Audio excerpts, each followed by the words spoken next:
ବାଳୁମାନଙ୍କୁ ଭାଇନାଙ୍କ ଠାରୁ ଶୁଣିଲି ମୁଁ ଆସି ପହଞ୍ଚୁ ବ୍ରହ୍ମା ବିଷ୍ଣୁ ମହେଶ୍ୱର କହିଛନ୍ତି ନାଥ ପୀଠ ମନ୍ଦିର ବାହାରେ ଅଛି, ତାର ଗୋଟେ ସ୍ୱତନ୍ତ୍ର ମାହାତ୍ମ୍ୟ ଅଛି। ତେଣୁ ସେଇ ମାହାତ୍ମ୍ୟ ଆମେ ପଚାରି ବୁଝିବା ଶ୍ରୀଯୁକ୍ତ ବାଳୁମାନଙ୍କୁ ପଣ୍ଡିତ ମହାଶୟଙ୍କୁ। ସେ ସଂକ୍ଷେପରେ ଅନୁଷ୍ଠାନ ବା ଏ ପୀଠର ମାହାତ୍ମ୍ୟ ପ୍ରକାଶ କରିବେ।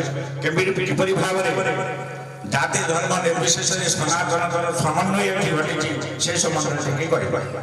ଶ୍ରୀଯୁକ୍ତ ବାବୁ। ଜୟ ଜଗନ୍ନାଥ। କୋରୁ ଗ୍ରାମ ଆମ ଅଞ୍ଚଳର ଏକ ଐକ୍ୟ ସମ୍ପନ୍ନ ଗ୍ରାମ। ଏ ଗ୍ରାମର ସମସ୍ତ ଜନସାଧାରଣ ଯେତେବେଳେ ଏ ଗ୍ରାମର କୌଣସି ସାମୂହିକ ଅନୁଷ୍ଠାନ ହୁଏ ସମସ୍ତେ ସୁନ୍ଦର ଭାବରେ ସେମାନଙ୍କର ନିଜ ନିଜର କାର୍ଯ୍ୟ ସମ୍ପାଦନ କରନ୍ତି।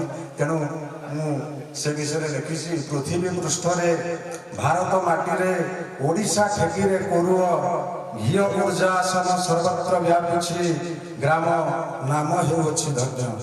ତେଣୁକରି ଆମ ଅଞ୍ଚଳର କୋରୁ ଗ୍ରାମ ଏକ ସ୍ୱତନ୍ତ୍ର ଗ୍ରାମ। ଏ ଗ୍ରାମର ପ୍ରତ୍ୟେକଟି ମଣିଷ ଭଗବତ ପ୍ରେମୀ। ତେଣୁ ଏ ଗ୍ରାମରେ ଯେ ଜନ୍ମ ନେଇଛନ୍ତି ତାଙ୍କର ଜୀବନ ଧନ୍ୟ। ବୃଦ୍ଧ ଠାରୁ ଆମର ଯୁବକ ପର୍ଯ୍ୟନ୍ତ ସମସ୍ତେ ଭଗବତ ପ୍ରେମରେ ଆହ୍ଲାଦିତ। ତେଣୁ ଏ ପୀଠର ମହିମା ଆମର ମୁରବୀ ଏ ଅଞ୍ଚଳର ଆଧ୍ୟାତ୍ମିକ ଭାବଧାରାର ମୁରବୀ ଗୁଣାକର ଦଳୀ ମହୋଦୟ କହିଛନ୍ତି ଏ ପୀଠ ଏକ ସ୍ୱତନ୍ତ୍ର ପୀଠ। ଏଠି ବ୍ରାହ୍ମଣଙ୍କ ଠାରୁ ଆରମ୍ଭ କରି ଚଣ୍ଡାଳ ପର୍ଯ୍ୟନ୍ତ ସମସ୍ତେ ପ୍ରଭୁଙ୍କ ପାଖକୁ ଆସିପାରିବେ। ସେଥିପାଇଁ ଆମର ବ୍ୟବସ୍ଥା ଅଛି। ଏଇ ଦେଖନ୍ତୁ ଆମର ଶିଳା ସ୍ଥାପନ କରାଯାଇଛି ପୀଠରେ। ଶିଳାର ମହିମା ଅନେକ। ଏଠି ବ୍ରାହ୍ମଣ ଚାରୁ ଚଣ୍ଡାଳ ପର୍ଯ୍ୟନ୍ତ ଜାତି ଧର୍ମ ବର୍ଣ୍ଣ ନିର୍ବିଶେଷରେ ସମସ୍ତେ ପ୍ରଭୁଙ୍କ ଆରାଧନା କରିପାରିବେ, ପୂଜା କରିପାରିବେ। ତେଣୁ ଏ ପୀଠ ଆମ ଅଞ୍ଚଳର ଏକ ମହାନ ପୀଠ। ଅଗ୍ରପୂଜ୍ୟ ଗଣପତି ବ୍ରହ୍ମା ବିଷ୍ଣୁ ମହେଶ୍ୱର ଏବଂ ଭଗବତୀ ଜଗଦମ୍ବା ମା ତାରିଣୀଙ୍କର ଏଠି ଆବିର୍ଭାବ। ଆମର କୋରୁ ଗ୍ରାମର ସୁପୁତ୍ର ଅର୍ଜୁନ ବାବୁଙ୍କ ଦ୍ୱାରା କେବଳ ଅର୍ଜୁନ ବାବୁ ନୁହନ୍ତି, ସମସ୍ତଙ୍କ ତତ୍ତ୍ୱାବଧାନରେ ଏ ପୀଠର ମହିମା ଆଜି ମହିମା ବିମଣ୍ଡିତ ହେଇଛି ପୀଠ। ତେଣୁକରି ଆମର ଆଜି ଆମ ଉପସ୍ଥିତିରେ ଆମ ପାଖରେ ଅଛନ୍ତି ଆମର ପ୍ରିୟ ଏବଂ ପିତୃତୁଲ୍ୟ କମଳାକାନ୍ତ ମହୋଦୟ ଏବଂ ପଣ୍ଡିତ ରାଧାକାନ୍ତ ଶତପଥୀ ଏବଂ ଏ ଗ୍ରାମର ପୂଜକ ଧରଣୀଧର ପଣ୍ଡା। ମୁଁ ବିଶେଷ କହୁନି। ତେଣୁ ପ୍ରଭୁଙ୍କର ମହିମା ଏମିତି ପ୍ରକାଶ ହେଉଥାଉ। ବର୍ତ୍ତମାନ ଆସୁଥାନ୍ତୁ। ପ୍ରଭୁଙ୍କର କାର୍ଯ୍ୟ ପ୍ରଭୁ ସୁନ୍ଦର ରୂପରେ ସମ୍ପାଦନ କରନ୍ତୁ। ଏଠାକାର ପୂଜକ ତପନ ପଣ୍ଡାଙ୍କ ଦ୍ୱାରା ପ୍ରଭୁଙ୍କର ପୂଜାର୍ଚ୍ଚନା ସୁନ୍ଦର ଭାବରେ ସେ ପୂଜାର୍ଚ୍ଚନା କରନ୍ତି। ତାଙ୍କର ଶୁଦ୍ଧଭୂତ ମନ୍ତ୍ର ତ ଅଲଗା କଥା, କିନ୍ତୁ ତାଙ୍କ ପୂଜାରେ ଯେଉଁ ଭକ୍ତି ଯେଉଁ ଶ୍ରଦ୍ଧା ତାହା ପ୍ରତିଫଳିତ ହୁଏ ପୀଠରେ। ସୁନ୍ଦର ଭାବରେ ପ୍ରଭୁମାନଙ୍କର ଦେବତାମାନଙ୍କର ପୂଜା କରନ୍ତି। ତେଣୁ ଏ ଗ୍ରାମ ତ ଐକ୍ୟ ସମ୍ପନ୍ନ ଗ୍ରାମ, କ'ଣ ବା କହିବା। ମୁଁ ଏତିକି କହି 12 ବର୍ଷରେ 13 ପର୍ବ ପ୍ରଭୁ ଗ୍ରାମାଧୀଶ୍ୱରୀ ଭଗବତୀ ଉଗ୍ରତାରା ଗ୍ରାମାଧୀଶ୍ୱର ନୀଳକଣ୍ଠେଶ୍ୱର ଏବଂ ଗ୍ରାମ ରକ୍ଷକ ବୀର ହନୁମାନଙ୍କର ପୀଠ ଏ ଗ୍ରାମରେ ଅଛି। ଏ ଗ୍ରାମରେ 12 ମାସରେ 13 ପର୍ବ ହୁଏ। ତେଣୁ ସମସ୍ତେ ଶୃଙ୍ଖଳିତ, ସମସ୍ତେ ଭଗବତ ପ୍ରେମୀ। ମୁଁ ଏତିକି କହି ମୋର ବକ୍ତବ୍ୟ ରଖୁଛି। ଜୟ ଜଗନ୍ନାଥ। ଭାଇନା ଆମ ଭାଷାରେ ଆମେ ସବୁବେଳେ ସମସ୍ତଙ୍କୁ ଭାଇନା ବୋଲି ଡାକିଥାଉ। ଭାଇନାର ଗୋଟେ ନିର୍ମଳ ଭାବ ମଧ୍ୟ ଥାଏ। ସବୁ ଜନତା ମଧ୍ୟ ଆମେ ଯେତେ ଯଜମାନ ଅଛନ୍ତି ଆମର କର୍ମକାଣ୍ଡ କରନ୍ତି ସେମାନଙ୍କୁ ପ୍ରାୟତଃ ଛୋଟଠୁ ବଡ଼ ପର୍ଯ୍ୟନ୍ତ 80 ବର୍ଷ 90 ବର୍ଷର ବୟସ୍କମାନେ ମଧ୍ୟ ଭାଇନା ବୋଲି ଡାକନ୍ତି। ଆମେ ତ ଅନେକ ଜାଗାରେ ଅନେକ ପ୍ରକାର ପ୍ରବଚନ ଦେଇଛେ, ଅନେକ କଥା କହିଛେ, ପୁରାଣ ଶାସ୍ତ୍ର ପଢିଛେ, ଭଲମନ୍ଦ କରୁଛେ, କିନ୍ତୁ ଏଠି ଆସି ଆମେ ଏଇ ଅନୁଭବ କଲୁ ଯେ ଆମେ ସବୁ ଈଶ୍ୱରଙ୍କ ସନ୍ତାନ। ଏଇ ତ୍ରିନାଥ ପୀଠ ସାମାନ୍ୟ ଖଣ୍ଡିଏ ଶିଳା ମଗୁନି ପଥରରେ ରଖାଯାଇ ପ୍ରଭୁ ବ୍ରହ୍ମା ବିଷ୍ଣୁ ମହେଶ୍ୱରଙ୍କର ଚିତ୍ରପଟ ଅଙ୍କାଯାଇଛି ଯେ ଏଥିରୁ ପ୍ରମାଣ ସେ କରିଦେଲେ ମହାପାତ୍ର ଆମେ ସବୁ ଈଶ୍ୱରଙ୍କ ସନ୍ତାନ। ଏଠି ପ୍ରଭେଦର ସୀମାରେଖା କିଛି ନାହିଁ। ଆତ୍ମୀୟତାର ସୌଜନ୍ୟତାର ଏବଂ ଭକ୍ତିପୂର୍ଣ୍ଣ ଚିତ୍ତର ଆହ୍ଲାଦିନ ଆହ୍ଲାଦିତ ପୀଠ ହେଉଛି ଭଗବାନ ବ୍ରହ୍ମା ବିଷ୍ଣୁ ମହେଶ୍ୱର।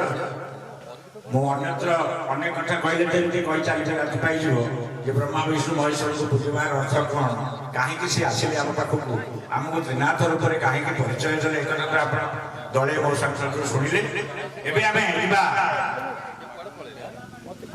ଆଦିଗୁରୁ ଶଙ୍କରାଚାର୍ଯ୍ୟ କୁହନ୍ତି ଏ କଳିଯୁଗରେ ହରିନାମ ହରନାମ ହର ନାମୈବ ମମ ଜୀବନମ୍ କଳୌ ନାସ୍ତବ୍ୟ ନାସ୍ତବ୍ୟ ନାସ୍ତବ୍ୟ ଗତିରନ୍ୟଥା। ସେହି ପ୍ରେମ ସାଗରରେ ନିବଞ୍ଚିତ ଥିବା କର୍ମକାଣ୍ଡରୁ ଜଞ୍ଜାଳରୁ ମୁକ୍ତ ହୋଇ କିଛି ସମୟ ଭଗବାନଙ୍କ ଉଦ୍ଦେଶ୍ୟରେ ନାମ ସଂକୀର୍ତ୍ତନ କରୁଥିବା ସେଇ କୀର୍ତ୍ତନ ଭାଇମାନଙ୍କୁ ମାଗୁଣି ବେହେରାଙ୍କୁ ପଚାରି ବୁଝିବା ଯେ ସେ ହରିନାମରେ କି ରସ ପାଏ, ହରିନାମରେ ତାଙ୍କର ଆତ୍ମା କିଭଳି ଅନୁଭୂତ ହୁଏ। ସଂକ୍ଷେପରେ ତାଙ୍କର ଅନୁଭୂତି କହିବେ ଏବଂ ତା ପରବର୍ତ୍ତୀ କାର୍ଯ୍ୟରେ ଆମେ ଦେଖିବା ତାଙ୍କର ସ୍ୱର ଲୟ ଛନ୍ଦ ଉପଯୁକ୍ତ ମାଧ୍ୟମରେ ସେ ପରିବେଷଣ କରିବେ, ତାଙ୍କୁ ମଧ୍ୟ ଆମେ ପଚାରିବା। ଏବେ ତାଙ୍କର ନାମ ସଂକୀର୍ତ୍ତନର ଯୋଉ ସଂଗଠନ ସେ କରିଛନ୍ତି ତା ଭିତରେ ତାଙ୍କର ଅନୁଭୂତି କ'ଣ ଖୁବ୍ ସଂକ୍ଷେପରେ କହିବା। ଶ୍ରୀଯୁକ୍ତ ମାଗୁଣି ବେହେରା। ସମସ୍ତ ପଣ୍ଡିତ ମାନଙ୍କୁ ମୋର ଭକ୍ତିପୂତ ପ୍ରଣାମ। ଆଉ ପିତୃତୁଲ୍ୟ ଗୁରୁକଳ୍ପ ଶ୍ରୀ ଗୁଣାକର ଦଳେଇ ମହାଦେବଙ୍କୁ ମୋର ଭକ୍ତିପୂତ ପ୍ରଣାମ। ଆଉ ସମସ୍ତ ଗ୍ରାମବାସୀ ମାନେ ଗୁରୁଜନ ମାନଙ୍କୁ ଭକ୍ତିପୂତ ପ୍ରଣାମ। ଆଉ ସମସ୍ତ ଛୋଟମାନଙ୍କୁ ମୋର ଶ୍ରଦ୍ଧା। ବିଶେଷ କରି ଗୁଣାକର ଦଳେଇ ତ ସବୁ କହିସାରିଲେଣି।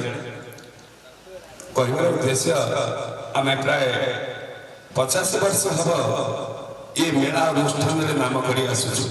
ଏ ନାମ ସଂକୀର୍ତ୍ତନର ନାମ ଦିଆଯାଇଛି ତ୍ରିନାଥ ସଂକୀର୍ତ୍ତନ ମଣ୍ଡଳୀ। ତେଣୁ ଗୀତା ଆମ ଗ୍ରାମରେ ଗୀତା ଅଷ୍ଟପ୍ରହରୀ ଅଧବାସ ସବୁ ଆମମାନଙ୍କ ଦ୍ୱାରା ସମ୍ପାଦିତ ହୁଏ। ଏ ଜାଗାର ଗୋଟେ ଅଲୌକିକ କଥା ମୁଁ ଆଜ୍ଞା କହିବି। ଏ ପାଖରେ ଅଛି ଆମର ଶ୍ମଶାନ, ଏଠି ଆମର ପୂର୍ଣ୍ଣମା ପାଳି ଭଳି। ହଠାତ୍ ଦିନେ ପୂର୍ଣ୍ଣମା ପାଳିରେ ପରିବେଷଣ ହେଉଛି ଆମର ଡାଲମା କ୍ଷୀରି ପରିବେଷଣ ଭିତରେ ଶବଦାହ ହେଲା। ସେ ଶବଦାହ ଯେ କିଛି ଦୂରକୁ ଗନ୍ଧ ତାର ଯାଉଛି, କିନ୍ତୁ ଆମେ ଏଠି ବସି ଖାଉଛୁ ଅଥଚ ଆମ ପାଖକୁ ସେ ଗନ୍ଧ ଆସୁନାହିଁ। ଏ ଜାଗାର ମହତ୍ଵ ଏମିତି।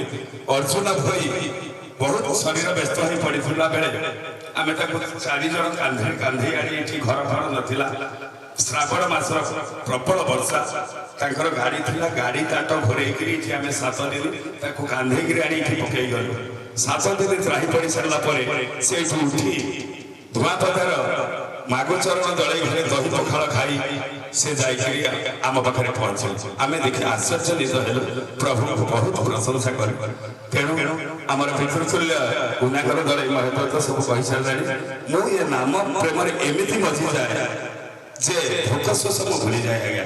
ଏଇ 4 ଦିନ ହବ ଏଠି ଯୋଉ କାର୍ଯ୍ୟକ୍ରମ, ସେ କାର୍ଯ୍ୟକ୍ରମରେ ମୋର ରାତି ଆଉ ଦିନ ସମାନ ହେଇଯାଉଛି। ମୁଁ ଅତି କହିପାରୁନି ସେ କଥା ଭାଷାରେ, ଅନୁଭବ ବିନା ଦୁଃଖ ସୁଖ ନୋଳିବାରେ। ତେଣୁ ନାମରେ ଏତେ ନିମଜ୍ଜିତ ସେ କଥା ମୁଁ ଭାବନା କଳ୍ପନା କରି କହିପାରୁନି। କିନ୍ତୁ ମୋର ବହୁତ ନାମ ପ୍ରେମ, ବହୁତ ପ୍ରେମୀ, ନାମ ପ୍ରେମରେ ମୁଁ ବହୁତ ପ୍ରେମୀ। ଆଉ ଏଠି କହି ପଡ଼ି ଦିଆଯାଉଛି। ଜୟ ଜଗନ୍ନାଥ। ଯେ ନାମରସର ମହିମା କେତେ, ସେ କିଭଳି ଭାବରେ ଏ ମାଇକ ଜଗତକୁ ଛାଡ଼ି କିଛି ସମୟ ପାଇଁ ସେ ଉଦ୍ବୁଦ୍ଧ ହେଇଯାଆନ୍ତି ହରିନାମ ରସ। ପ୍ରକୃତରେ ଜୀବାତ୍ମା ପାଇଁ ହରିନାମ ହିଁ ଏକମାତ୍ର ପାଥେୟ ଏ ଭବସାଗର ରୂପକ ମାୟାରୁ ପାରି ହେବା। ସେଇ କିଞ୍ଚିତ ଭାବନା ତାଙ୍କ ହୃଦୟରେ ଯେଉଁ ସୃଷ୍ଟି ହେଇଛି ତାହା ପ୍ରକୃତରେ ଭଗବତ କୃପା ଏବଂ ତ୍ରିନାଥଙ୍କର ଆଶୀର୍ବାଦ। ଗଣେଶଙ୍କର ଅଗ୍ରପୂଜ୍ୟ ଗଣଦେବ ପରବର୍ତ୍ତୀ ପର୍ଯ୍ୟାୟରେ ତାଙ୍କୁ ଅଗ୍ରପୂଜ୍ୟ କରାଗଲା। କିନ୍ତୁ ବୁଦ୍ଧିର ଦେବତା ପ୍ରଥମରୁ ବେଦୋକ୍ତ ମତରେ ବ୍ରହ୍ମା ଥିଲେ। ବ୍ରହ୍ମା ହେଉଛନ୍ତି ବୁଦ୍ଧିର ଦେବତା। ଆପଣମାନଙ୍କୁ ମୁଁ ଗୋଟିଏ ଅନୁରୋଧ କରିବି, ସାଧାରଣ ମାନବ ହିସାବରେ ଆପଣ ଏତେ ଶ୍ରଦ୍ଧା ଏତେ ସ୍ନେହ ମତେ ଦେଇଛନ୍ତି, ତେଣୁ ସେଇ ସ୍ନେହ ଓ ସେଇ ଶ୍ରଦ୍ଧାକୁ ଭାଗ କରି ମୁଁ ଆପଣମାନଙ୍କୁ ପୁନଶ୍ଚ ଫେରାଇ ଦେଉଛି ଯେ ଏଇ ଯେଉଁ ଅନୁଷ୍ଠାନ ଆପଣଙ୍କର ଦୀର୍ଘଦିନ ଚାଲି ରହୁ, ସମସ୍ତଙ୍କର ଶରୀର ନିରାମୟ ପ୍ରଭୁ କରନ୍ତୁ ଏବଂ ସମସ୍ତଙ୍କର ଭକ୍ତିଭାବ ହୃଦୟରେ ନିରବଚ୍ଛିନ୍ନ ଭାବରେ ଏକ ସାଧନା ମାର୍ଗରେ ମାର୍ଗୀ ହଉ ପ୍ରତି ହଉ, ଏହି କାମନା କରି ବର୍ତ୍ତମାନ ମୁଁ ରହୁଛି। ପରବର୍ତ୍ତୀ ପର୍ଯ୍ୟାୟ ପୁଣି ଆମେ ଆପଣଙ୍କର ଏଇ ଅନୁଷ୍ଠାନର କାର୍ଯ୍ୟକ୍ରମ ଜଣାଇବୁ। ଆଜି ଏଇଠି ରହି ପ୍ରଭୁ ଜଗନ୍ନାଥଙ୍କର ପୂର୍ଣ୍ଣ ଆଶୀର୍ବାଦ କାମନା କରି ଏ ଅନୁଷ୍ଠାନର ପୂର୍ଣ୍ଣ କାମନା କରି ରହୁଛି କମଳାକାନ୍ତ ମିଶ୍ର। ଜୟ ଜଗନ୍ନାଥ, ଜୟ ଶ୍ରୀନାଥ।